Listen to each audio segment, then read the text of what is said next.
Hello everybody, welcome to our channel MediConcept. From today, we will be starting a series of lecture on adrenal physiology.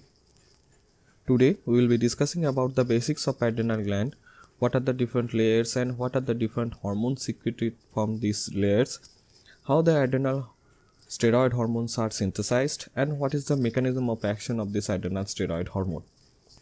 We all know there are two adrenal glands, each one located at the upper pole of each of the kidney. As these are located at the upper pole of the kidney, these are also called the suprarenal gland. Each of these adrenal gland weighs about 5 to 10 gram and it is very vascular tissue. It receives blood supply from the three major sources: aorta, renal arteries and the phrenic arteries. If you make a cut section of the adrenal gland, it has an outer cortex and an inner medullary zone. Outer cortex forms the 80 to 90% of the total gland and the inner zone, that is adrenal medulla, consists of only 10 to 20% of the total gland. Developmentally and functionally, these glands are two separate endocrine glands. As the adrenal cortex, it develops from the mesodermal tissue and it secretes the steroid hormone, whereas the adrenal medulla, it develops from the neuroectodermal tissue related to sympathetic ganglion and therefore it secretes the catecholamine. So, adrenal gland having capsule, cortex, medulla from outside inwards. This cortex is again divided into three separate zones from outside inwards. These are zona glomerulosa, zona fasciculata and the innermost layer is the zona reticularis. You can remember this by the mnemonics GFR. G for the glomerulosa, F for the fasciculata and R for the reticularis. GFR. So, GFR, it is the mnemonics of layer of adrenal cortex from outside inwards. Zona glomerulosa, the outermost adrenal cortical layer, they secrete the mineralocorticoid and the most important being the aldosterone. Middle zona fasciculata layer, they secrete glucocorticoid and the most important glucocorticoid secreted in our body is the cortisol or the hydrocortisone. Innermost layer zona reticulata or reticularis, they secrete the androgen or the sex steroid. Most important being the DHEA, that is dehydroepiandrosterone and the androstenedione. Adrenal medulla, it is a separate endocrine gland and they synthesize catecholamine, epinephrine and norepinephrine. Adrenal cortical hormones are steroid hormones and they are synthesized from the cholesterol.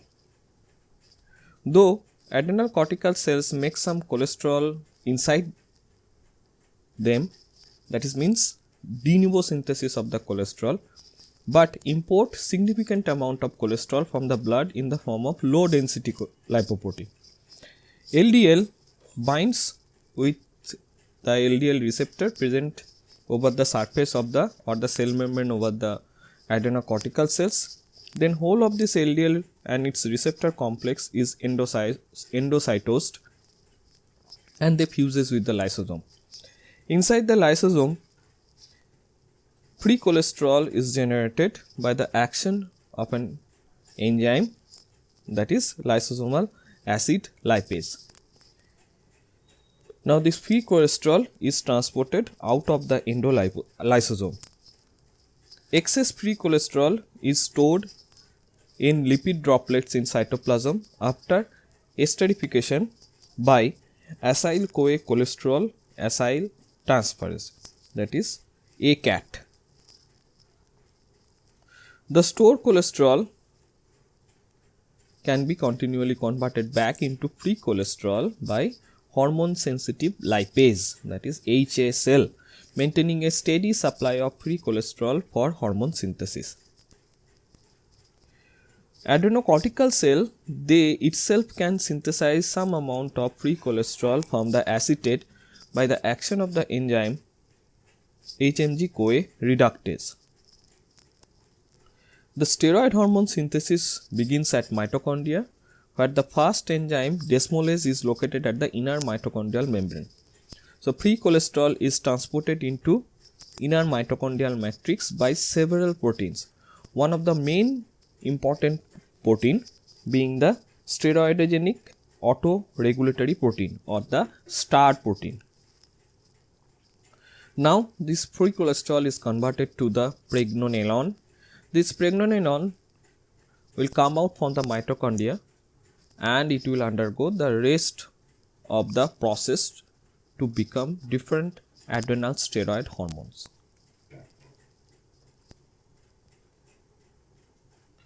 So the precursor or the starting point of synthesis of all of the steroid hormone is the cholesterol. It is a 27 carbon compound. It passes through a chain of reaction to be converted either into 21 carbon compounds or 19 carbon compounds. 21 carbon compounds are mineralocorticoid and glucocorticoid, whereas the 19 carbon compound is the sex steroid. By mineralocorticoid, we generally means the hormones that have effect over the salt and water balance. The most important mineralocorticoid secreted from the zona glomerulosa is the aldosterone. Now, by the term glucocorticoid hormone, we generally means which have the effect over the glucose or protein metabolism. The most important glucocorticoid hormone synthesized in our body is the cortisol. Now, in the left column, we will see the synthesis of mineralocorticoid, right? In the middle zone, we will see the synthesis of glucocorticoid in zona fasciculata.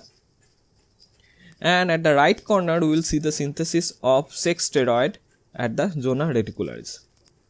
First, the cholesterol gets converted to compound called pregnenolone by the action of an enzyme, side chain cleavage enzyme.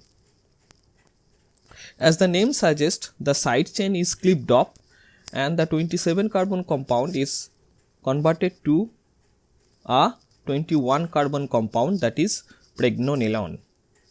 This step is regulated by the anterior pituitary hormone ACTH, that is adrenocorticotropic hormone. The name of this converting enzyme is also desmolase.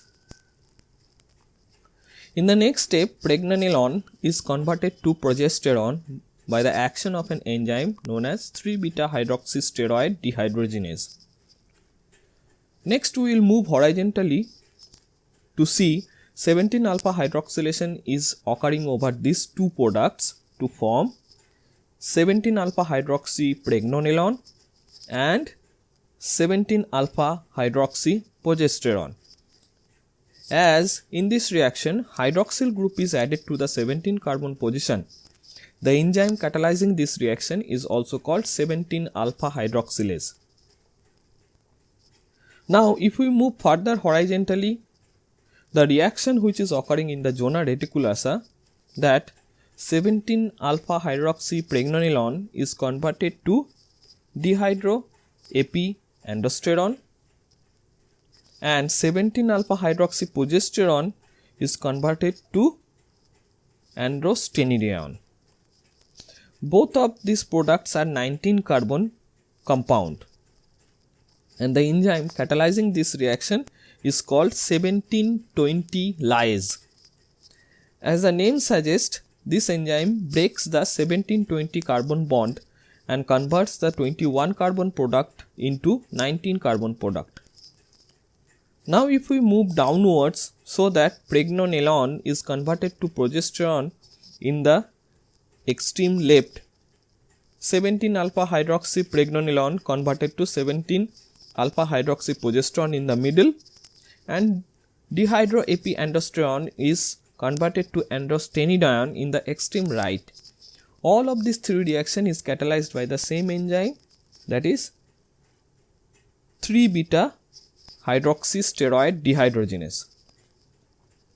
Next, progesterone is converted to 11-deoxycorticosterone and 17-alpha hydroxyprogesterone is converted to 11-deoxycortisol.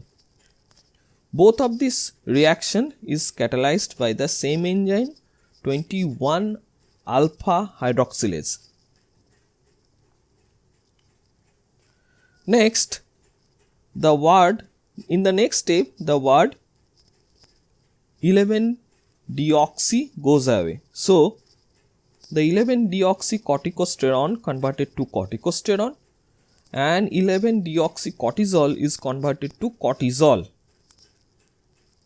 Both of this reaction is converted or catalyzed by 11-beta hydroxylase, and this enzyme is very important.